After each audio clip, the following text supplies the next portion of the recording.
Pulau Nusa Kambangan di Kabupaten Cilacap, Jawa Tengah, menjadi lokasi penjara kelas wahid bagi para penjahat kelas kakap. Mulai dari tahanan kasus pembunuhan, perampokan, narkotika hingga terorisme yang dianggap melakukan kejahatan berat pernah ditahan di penjara itu. Pulau seluas 121 km itu rupanya telah menjadi penjara pengasingan sejak awal tahun 1925 sebelum Indonesia merdeka. Pulau ini juga merupakan pulau terluar yang berbatasan dengan Samudera Hindia di selatan Pulau Jawa.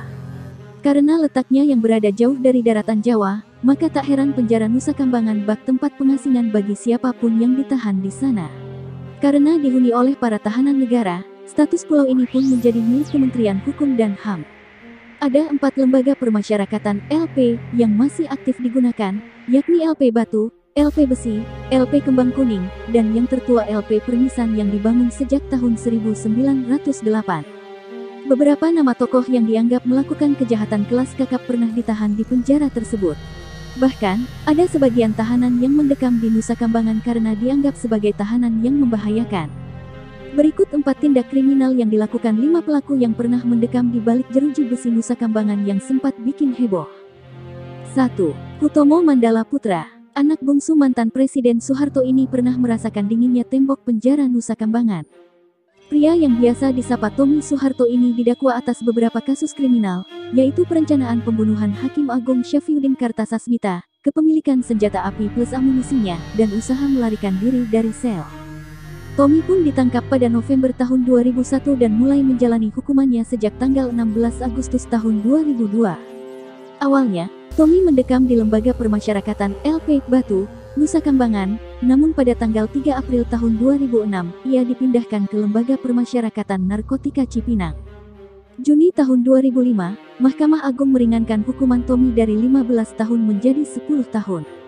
Sejak divonis pada tahun 2002 hingga November tahun 2005, Tommy juga telah mendapatkan remisi sebanyak 6 kali, yang jika ditotal berjumlah 20 bulan, termasuk remisi 5 bulan pada peringatan kemerdekaan Indonesia dan 6 minggu pada perayaan Idul Fitri pada tahun 2006.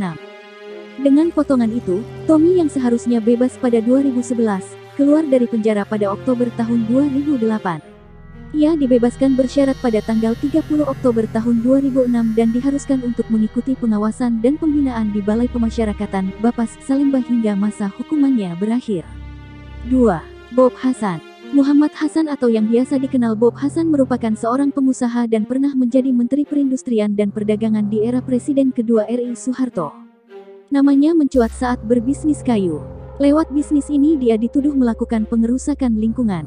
Bob divonis 6 tahun penjara oleh pengadilan karena tersangkut perkara korupsi. Dia pun kemudian ditahan di penjara Nusa Kambangan. Selain sebagai pengusaha, Bob dikenal sebagai tokoh olahraga. Meskipun baru lepas dari penjara, Bob masih dipercaya memimpin pengurus besar Persatuan Atletik Seluruh Indonesia (PB PASI) sampai tahun 2008. Bob memegang jabatan itu selama 7 periode berturut-turut sejak tahun 1976.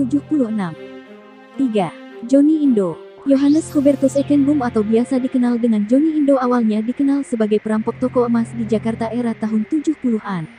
Johnny dan para anggotanya biasa beraksi pada siang hari bersama kelompoknya yang diberi nama Pachinko Pasukan China Kota. Aksi paling terkenal Johnny Indo adalah merampok toko emas di Cikini, Jakarta Pusat, pada 1979. Johnny Indo berhasil ditangkap di Sukabumi setelah kelompok Pachinko lebih dulu ditangkap. Johnny Indo kemudian dijatuhi hukuman penjara 14 tahun dan dijebloskan ke penjara Nusa Kambangan. Namun, baru 3 tahun menjalani hukuman, ia dan gerombolan berjumlah 34 orang berusaha melarikan diri dari Nusa Kambangan, tetapi aksinya itu berhasil digagalkan setelah bertahan selama 12 hari. Setelah bebas, ia sempat bermain dalam sejumlah film yang salah satunya mengangkat kisah dirinya dalam film Johnny Indo pada tahun 1987. Sebagai mantan kriminal, Johnny Indo saat ini lebih fokus sebagai dai yang giat menyebar syiar Islam di masyarakat. 4. Trio Bom Bali. Trio pelaku teror bom Bali pada Oktober tahun 2002, Amrozi, Imam Samudera, dan Mukhlas juga menjadi beberapa nama penjahat kelas kakap yang pernah ditahan di penjara Nusa Kambangan. Mereka dijatuhi hukuman mati dan dieksekusi pada 2008.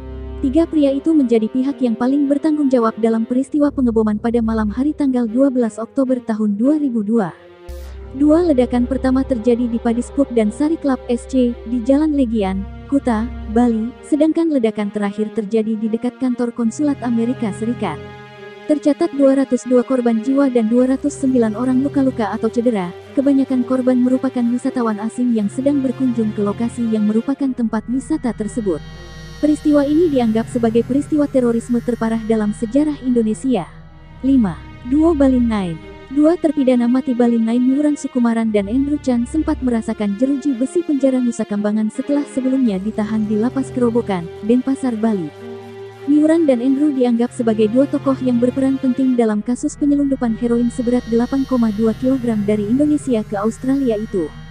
Setelah sempat ditahan di Lapas Kerobokan, Bali, dua pria itu akhirnya dibawa ke Nusa Kambangan untuk menjalani eksekusi mati, bersama 8 orang yang terpidana lainnya yang juga merupakan para terpidana kasus narkoba.